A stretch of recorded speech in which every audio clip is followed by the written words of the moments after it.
and welcome to Straight Talk with Sayes and Salim. This is the first of many videos breaking down the issues that affect Guyana's development. My partner on Straight Talk tonight and just about every other night is Sayes Singh, known as Sayes. He's a member of the Guyana diaspora, a chartered accountant, financial strategist, and also a columnist on financial issues. He served as a candidate in the 2011 Guyanese general elections and is passionate about politics, but now considers himself a retired politician. We'll see about that. He has written columns and have been published by major Guyanese newspapers. He's known as a compelling speaker and a thinker on the Guyanese economy. Today, Sayes and I will be discussing why Guyana is more indebted than Haiti. That's a travesty in itself. Sayes, please describe Guyana's debt landscape and how bad it is at the moment. Well, good night, Salim, and good night, Internet world. The common measure of debt is basically a ratio called debt to GDP, which is the total debt to the size of the economy. And what we can see is that the debt to the GDP ratio has been rapidly deteriorating when it comes to Guyana since 2016. Sadly, there's a reason for this, is because Guyana is borrowing more than the economy is growing. So because the economy is growing at about an average of 2.1% over 2017, but the debt grew by 6.3%, it is putting undue pressure on the economy. Gloomy kind of landscape you've given there for the Guyana economy. What do you believe are the driving forces behind the sudden increase of debt over the past few years? Well, I mean, clearly government spending is rapidly increased. Any government with a high debt to GDP ratio must review how they're spending. And the IMF did an Article 4 consultation on Guyana for 2017, and that's exactly what they brought out. They're saying that we have to review the way we spend, and one, we must spend more efficiently, and two, we have to spend on projects that will generate new economic opportunities for the country. Great.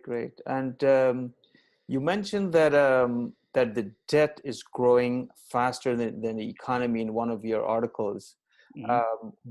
What does this mean for the economy moving forward? And I'd really like for you to elaborate on this. You've got your spending that's growing faster than your growth in terms of the economy.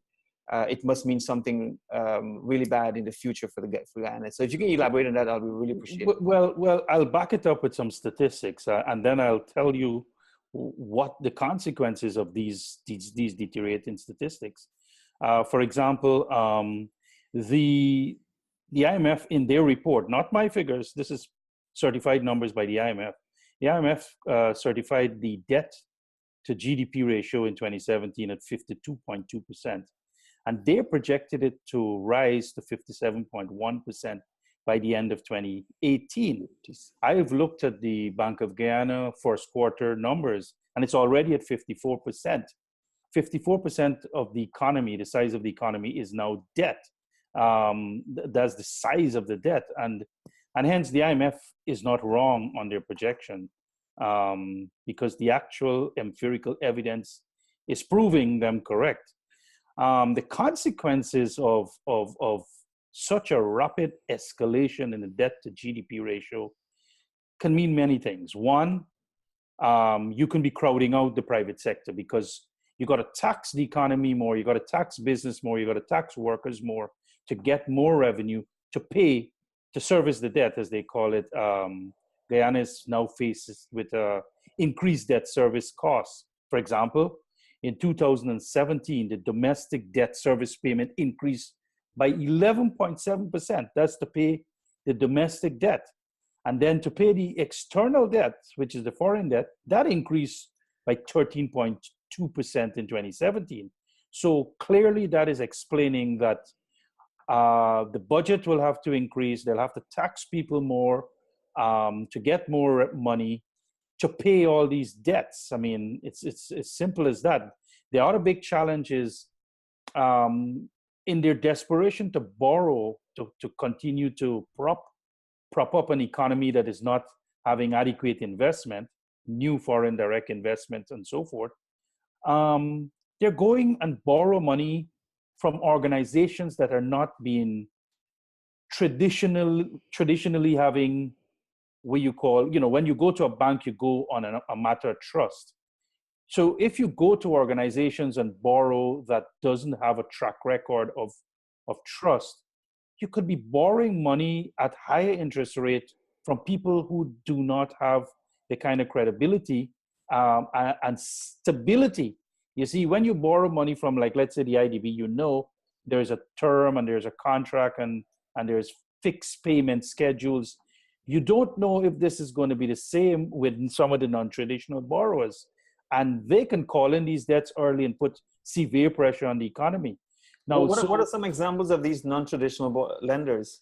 Well, I really shirk to do it, but I mean, case in point, China. I mean, Guyana is borrowing more and more from China, and who has lots of free cash, but there is not a track record whereby they will stand with Guyana consistently into the future.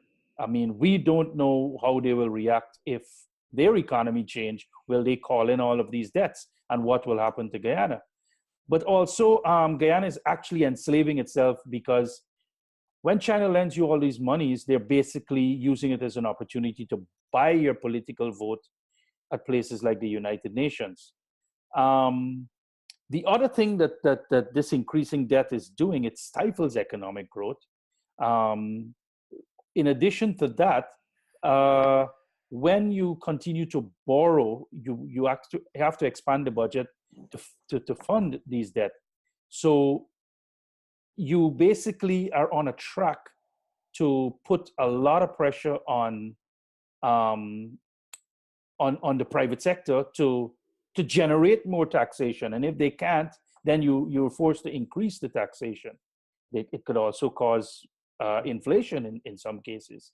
So debt is not a good thing. I mean, some level of debt is always good, but debt is not a good thing in general. So when you borrow, your whole concept of borrowing is to borrow and invest in assets that will generate further assets, new wealth, create jobs. And that is what it's not happening enough in Guyana. And it seems to be a pretty vicious cycle. If we take the example of a home, if someone in Guyana right now makes about $100,000 a month, which is probably below the median income in Guyana, in 2 years, 57% or 57,000 will go towards expenses. Or sorry, it goes towards paying debts. You know, like let's say a mortgage, or let's say you borrowed money to educate your child or something. And you have 43,000 that is left to do everything else, do grocery. That's for entire month, to do grocery, exactly. To educate your kids and everything else. So it is certainly not a position that a family wants to be in. It's certainly not a position that a country needs to be in. And I know for sure families take remedial measures to fix this in their home, if that's the case. What are some of the how can we reverse this trend? I know you've done tremendous amount of analysis on the issue. You've been studying Guyana for quite a while. What do you believe could be some of those reversal trends? The easiest way to solve this, and Desmond Hoyt, previous president of Guyana, was able to solve it. So it's not like there's not enough empirical evidence to prove that Guyana cannot solve this problem. When Desmond Hoyt took over power, Guyana was technically insolvent. The world had considered Guyana as uncreditworthy. Nobody wanted to do business with Guyana in 1985, 86, 87.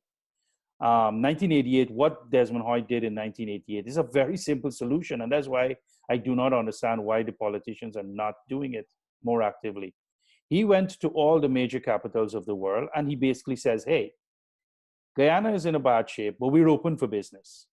We are going to break down any barriers to get you in here to do to to to to um, to do business in Guyana. Mm-hmm. So what are the inhibitors to doing business for you in Guyana? We are going to sort it out at very short notice. Now, you got to understand, international investors got many countries who are competing for this capital. So you got to have a differentiator to show that you're better than Singapore, or you're better than or Jamaica. I mean, Jamaica is one of the hot spots for new investments in the Caribbean, and you got to show that you have a differentiator. The other thing is you have to be able to sell your country as a source of produce, value-added produce that the world wants. You don't produce things because you want to produce it. You produce what the market wants. So, for example, I've seen that they've big hoorah that we've gotten new rice contract with Mexico. But if it's paddy being exported to Mexico, then you're wasting time. It's better you just close the production down and go to sleep. What you should have been doing is going to the big cereal manufacturers, if not in America, anywhere in the world, and say to them, hey, we're a top quality producer of rice. We're going to give you a tax holiday, come and build a cereal manufacturer, a rice cereal, which is a great product, with all the other kinds of value-added produce. Come and do it in Guyana. We are going to create the land for you. We're going to create the industrial site for you. We're going to give you even the shell building.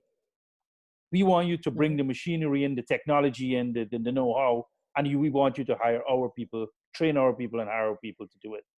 Those are the kind of things that Hoyt did when he was the president. And many people, Singapore has done this very successfully.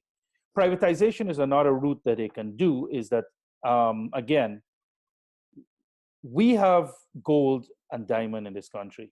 I've never heard that Guyana said, we are going to go and develop a jewelry manufacturing industry where our raw gold can then be converted to value-added jewelry. I mean, think about India. I would have gone straight to India and says, we know you guys love jewelry. Billions of dollars of jewelry you're buying every year. Mm-hmm.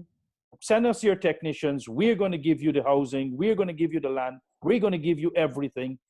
Just bring your technicians, bring your ideas, bring your skills, train our people, and let's start producing some jewelry and start exporting it to India. We're exporting raw gold to Canada and other countries at pennies on the pound, as compared to if we were exporting jewelry. So the first main thing that we have to do is we have to encourage investment to encourage growth.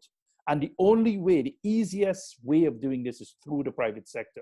So while the government or the state serves well as a facilitator of the private sector, breaking down barriers, it has to be a partnership between the private sector and the government, where the government is breaking down barriers, but also pushing the private sector to do the investment. And that will drive the kind of growth. Yeah. We need to have tax reform, obviously, but more importantly, we have to cut government spending. I've just read an article where in an economy where debt is expanding, this government of Guyana in 2018 has made it the decision to expand the army by 1,500 people at a cost of $2 billion addition a year.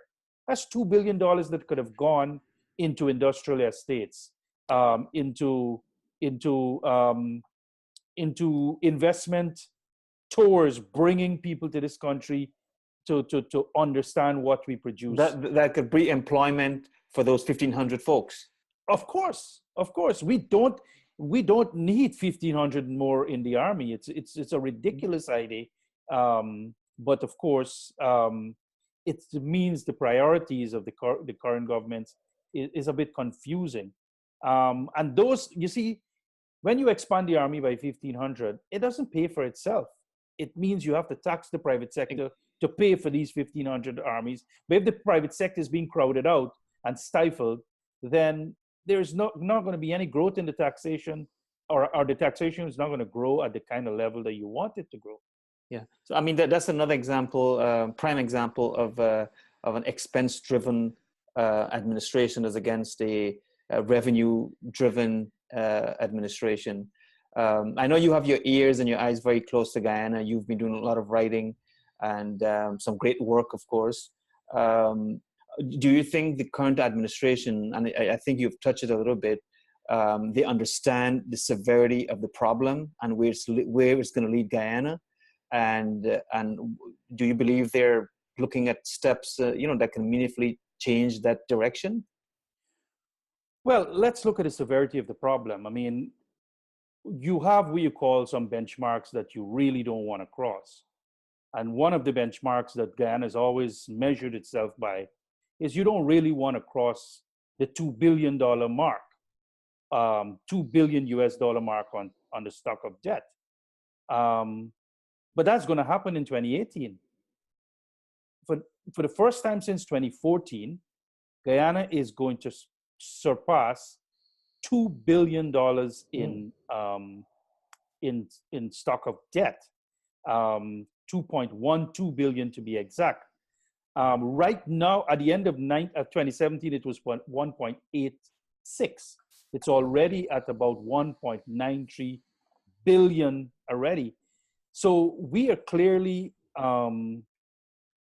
going in a direction that clearly exposes that the government doesn't understand what they're doing. They have a political ambition, but it doesn't reconcile to sensible economic ambitions. Meaning, what does a country or a government do? First thing you do, you try to grow your economy, you create jobs for your people, you make sure that the social nets are working. So if you're spending more of your monies on debt, then you have less money for the hospitals, the schools, and a clear example of this has come out by the teachers. Yeah. The previous government, of course, everybody was complaining that the teachers were getting 5% every year at Christmas under the previous government, retroactive for the whole year. But since then, since the new government come into play, that situation has changed. And it says, okay, we want to go to collective bargaining. It's been 2 years now they've been in the collective bargaining. The teachers have been without pay. But the undercurrents of all of this is that they're starving the teachers because they have to fulfill all these other ambitions. You spend $1.5 billion on a parade ground. You spend $2 billion on expanding the army by 1,500 people. And you keep spending monies on things that don't generate new monies, and that's the challenge. I mean, if you spend money on teachers, you actually will be generating something for the nation, because the strongest wealth of any nation is its brain power, its people. And if we can't invest in the teachers, they themselves will not be motivated enough to invest in the students. So we're cutting the future of this country short. So I don't believe that, to answer your question, I don't believe that this government understands what they're doing. And with that, I want to thank you, Cesar. This has been a great discussion, pretty revealing, and it demonstrates to a large extent what Guyana is going through. And if this was a family environment and no income was coming in, you can imagine what will happen with the people and the structures they live in. Again, thank you for your great work. You're doing some fantastic work. Keep it up. And for our viewers out there, if you found that this video had great content, please share with your family and friends. And until we meet again, thank you for watching. And Cez, before you go, I just want to ask you, what is your email so that someone might want to most certainly. For feedback, you can send your emails to sasin1@yahoo.com. That is SASESIN1@yahoo.com. Great. Well, thank you again, and look forward to bringing you another discussion on issues that affect Guyana's development.